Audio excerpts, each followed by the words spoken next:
So I wanted to give you a couple of tips.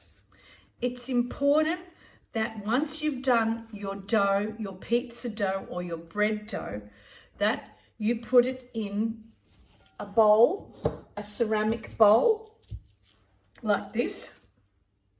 That's the first attempt we're doing. We're just going to let it sit in a nice, and I've covered it with a tea towel. I'll show you.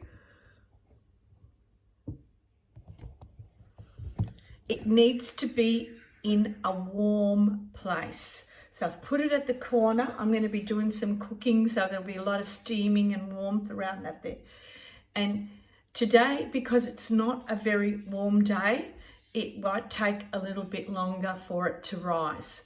But we're just going to allow the process to do it. So you've got to work with the time. So if it's a cold day, it's going to take a little bit longer for it to rise. If it's a warm day, you'll see it start to rise within an hour and a half. It'll start to just come up the surface, and you'll see those bubbles and the nice fluffy, because we gave it a really good bash in the mixer.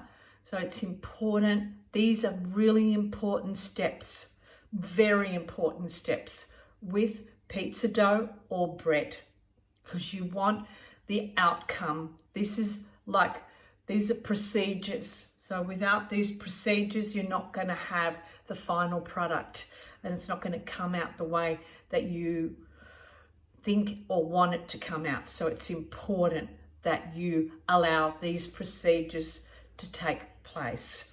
And this is just time is your friend when you're making pizza dough or bread.